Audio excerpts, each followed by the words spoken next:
You were raised with answers, clear answers about why you're here, what you should do, how you should live, what happens when you die. Maybe they came from religion, from family traditions, from cultural narratives that everyone around you seemed to accept without question. You had a framework that made sense of everything. Suffering had purpose, morality had foundation, your life had cosmic significance. And then something happened. Maybe gradually, maybe suddenly, you stopped believing. The framework collapsed. The answers that once felt true now feel like stories. And you're standing in the wreckage with no idea what comes next, because nobody taught you what to do after the framework falls. They taught you how to live within it, how to follow the rules, how to be good according to its definitions, but they never taught you how to create meaning when the inherited meaning dies. They never prepared you for the moment when you'd stop believing the stories, but still need reasons to get out of bed. Still need to know what matters. Still need some foundation to build a life on. So you're improvising, pretending you have it figured out while feeling completely lost. Going through motions that seem increasingly arbitrary because you can't remember why any of it mattered. And here's what makes it unbearable. You're surrounded by people who either still believe the old answers or have successfully distracted themselves from needing answers at all. They seem feeny, they seem to have purpose. Meanwhile, you're drowning in questions that feel too big, too terrifying, too fundamental. Without God, without cosmic purpose, without transcendent meaning. Why does anything matter?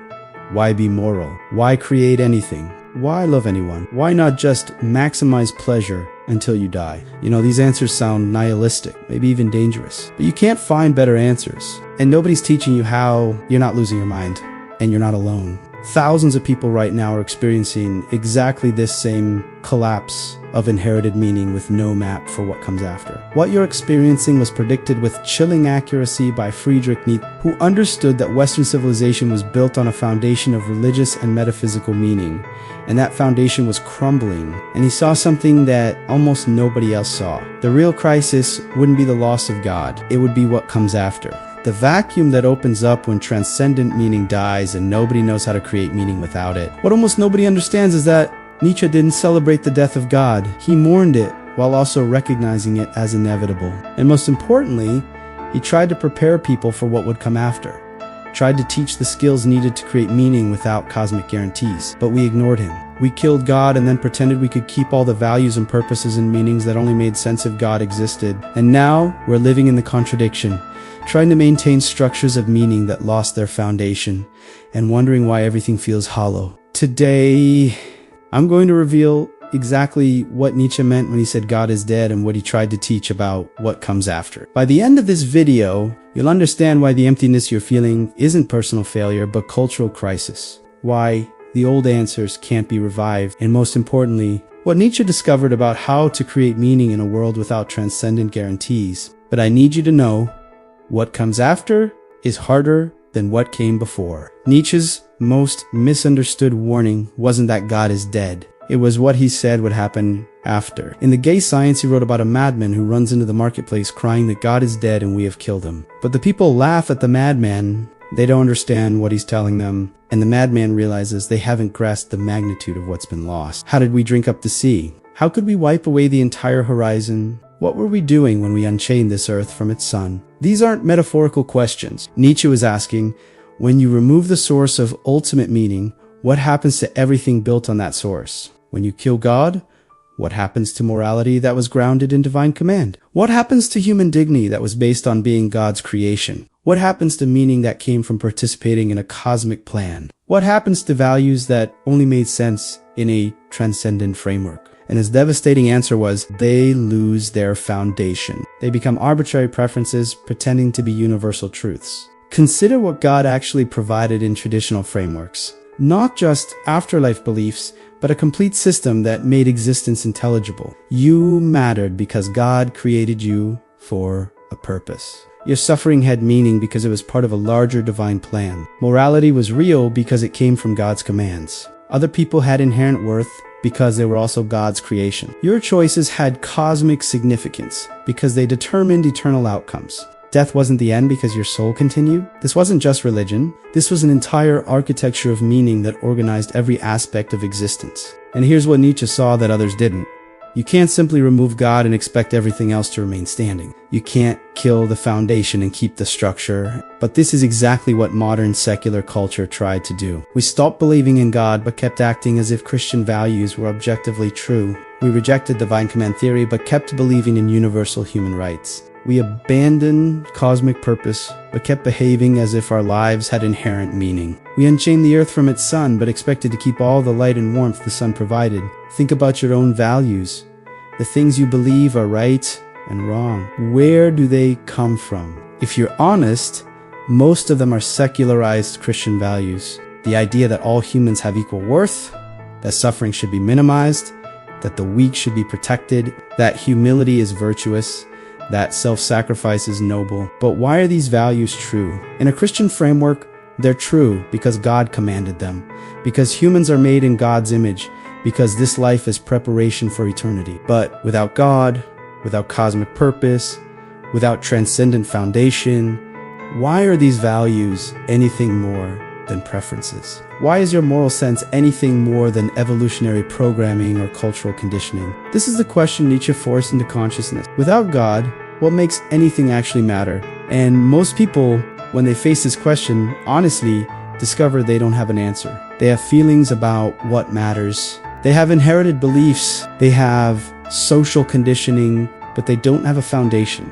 A reason why their values are anything more than arbitrary opinions dressed up as universal truths. And this realization, when you truly face it, is what Nietzsche called nihilism. Not philosophical nihilism as an intellectual position, but lived nihilism as the experience of recognizing that nothing has inherent meaning. Now understand what this means for the emptiness you're feeling. It's not personal failure. It's not depression, though it might manifest as depression. It's the inevitable result of living in inherited meaning structures that lost their foundation. You were taught what to value, but not why those values matter without cosmic guarantees. You were given a map for how to live, but the territory the map described doesn't exist anymore. And nobody taught you how to create new maps, new values, new meanings that don't depend on foundations that have... Nietzsche identified 3 types of people in relation to this crisis of meaning after God's death. Understanding which type you are will determine whether you're destroyed by the void or transformed by it. Type 1 is the unconscious believer, the person who either still genuinely believes the old framework or has successfully avoided confronting its collapse. They go to church or temple, follow religious practices, speak religious language, and it still works for them. Or they've replaced religious meaning with secular substitutes that function the same way. Political ideologies or social causes that provide ready-made purpose and clear moral frameworks. The unconscious believer hasn't experienced the death of God as death because for them, subjectively, God or some equivalent meaning source is still alive. You probably envy these people. They seem to have what you've lost: certainty, purpose, community organized around shared meaning. But Nietzsche would say you can't go back to unconscious belief once you become conscious. You can't unknow what you know. You can't revive the framework that collapsed. And trying to force yourself back into belief when you don't actually believe just creates another form of bad faith, another way of hiding from the real work that needs to be done. Type 2 is the passive nihilist, the person who has experienced the death of God as devastation and concluded that life is meaningless. They've recognized that the old values have no foundation, and they've stopped at that recognition. Since nothing matters cosmically, they believe nothing matters at all. Since there's no inherent purpose, they pursue no purpose. Since there's no transcendent meaning, they experience existence as fundamentally empty. The passive nihilist has seen through the comfortable lies, but hasn't developed the capacity to create new truths. This is probably where you are. You can't believe the old answers. You see through them too clearly, but you haven't found new answers, haven't developed the ability to create meaning without cosmic guarantees. So you're trapped in the void, going through motions that feel increasingly arbitrary, maintaining routines that seem pointless, pursuing goals that don't actually matter to you. You're functionally depressed, not because of chemical imbalance, but because you're living without meaning in a consciousness that demands meaning. Type 3 is what Nietzsche called the active nihilist, or the creator, the person who has experienced the death of God as liberation. They've recognized that transcendent meaning is gone, and they've understood that this means they're free to create meaning. They've seen that values have no cosmic foundation, and they've realized this means they can construct values that actually serve life instead of denying it. The active nihilist doesn't deny the void. They use it as space for creation. But here's what's critical. The active nihilist hasn't found new certainties to replace old certainties. They've developed a completely different relationship to meaning. They know their values are created, not discovered. They understand their purposes are chosen, not given. They're aware their meanings are constructed, not revealed. And they're fine with this because they've accepted that created meaning can be just as powerful as discovered meaning, that chosen purposes can organize life just as effectively as cosmic purposes, that constructed values can guide action just as well as divine commands. If you're trapped in passive nihilism, if you're experiencing the void but don't know how to create meaning within it, you need to understand the specific traps that keep you parallel. The first trap is waiting for new certainties. You want someone to give you new answers, as solid as the old answers, new foundations, as firm as God used to be. But Nietzsche understood that certainty itself is what died, not just specific certainties. What comes after isn't new dogma, it's learning to live without dogma, to create meaning without guarantees, to construct values without pretending they're universal truths. The second trap is believing that creative meaning is fake meaning. You think that if you're making up your values, choosing your purposes, constructing your meanings, then they're arbitrary and don't really matter. But Nietzsche saw that all meaning is created, that even the religious meanings you thought were discovered were actually created by humans and attributed to God. The difference is that now you're conscious of the creation. You're doing it deliberately instead of unconsciously. And conscious creation can be more authentic than unconscious inheritance. The third trap is paralysis from infinite options. Without cosmic guidance, anything is possible. Any value system, any purpose, any meaning. And this infinite possibility feels paralyzing rather than liberating. You don't know which meanings to create because there's no external authority telling you which ones are correct. But Nietzsche would say this is exactly the point. You must develop your own internal authority, your own capacity to evaluate what serves life. What enables flourishing? What feels authentic to your nature? So how do you move from passive nihilism to active creation? How do you transform from someone who's paralyzed by meaninglessness into someone who creates meaning? The first phase is fully confronting the void. You must stop avoiding the recognition that nothing has inherent cosmic meaning, that values are constructed, that your purposes are chosen. This means sitting with the emptiness without immediately trying to fill it, without running to substitutes, without pretending you still believe what you stopped believing. Let the old meanings die completely instead of keeping them on life support. The second phase is what Nietzsche called the revaluation of values. You examine every value you hold and ask, does this actually serve life or does it diminish life? Does this enable human flourishing or does it create suffering? Would I choose this value if I were consciously creating my value system?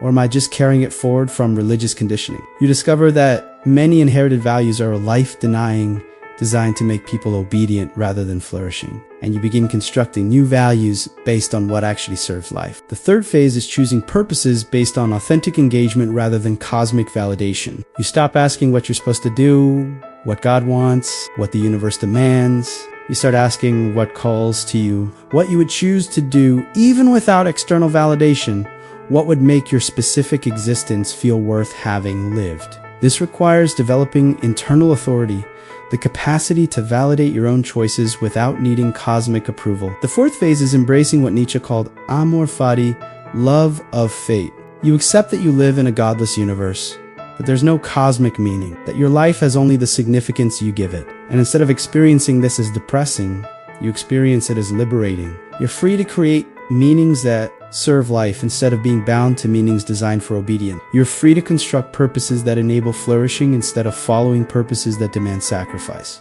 The fifth phase is understanding that meaning doesn't require permanence. You've been taught that only eternal things matter, that only cosmic significance counts. But Nietzsche saw that this devalues actual life in favor of imaginary afterlife. Meaning can be temporary and still be real. Purposes can be finite and still organize your life powerfully. Values can be chosen rather than eternal and still guide your choices effectively. Remember that emptiness you've been feeling, that sense that nothing matters since the framework collapsed. It's not the end, it's the beginning. The old meanings had to die so new meanings could be born. The inherited values had to crumble so authentic values could be constructed. The cosmic purposes had to disappear so real purposes could emerge. God is gone. The transcendent framework collapsed. The meanings you inherited lost their foundation. And nobody taught you what comes after because they're all still pretending that death hasn't happened. Still acting as if secularized Christian values are universal truths instead of historical inheritances. But you can't maintain that pretense. You've seen too clearly, the foundation is gone. What comes after is harder than what came before. It requires you to create meaning without cosmic guarantees, to choose values without divine validation, to construct purposes without external authority. It demands that you become your own creator, that you develop internal capacity to determine what matters instead of following what you're told matters. This is terrifying because there's no safety net, no assurance you're doing it right, no cosmic parent approving your choices. But it's also liberating. You're free from values designed to control you. You're free from purposes that denied life. You're free from meanings that required your diminishment, and you can finally create a life organized around what actually serves your flourishing instead of what serves someone else's vision of how you should be. Stop for a second and feel this. The old framework is dead. Nobody's teaching you what comes after, but you don't need teaching. You need courage to create, to construct, to choose without guarantees. If this resonates, comment, I will create what comes after. Your words will reach someone else drowning in the void who needs to know they can build meaning even without cosmic foundations. Subscribe to the channel for insights that don't offer comfortable certainties but demanding truths about meaning creation after God's death. This isn't philosophy for believers. This is fuel for creators ready to build authentic meaning. God is gone, and we were never taught what comes after. But what comes after isn't another ready-made meaning to adopt. It's you creating meaning consciously, choosing values deliberately, constructing purposes that serve life. The age of received meaning is over. The age of created meaning has begun. Thank you for watching. See you in the next dimension.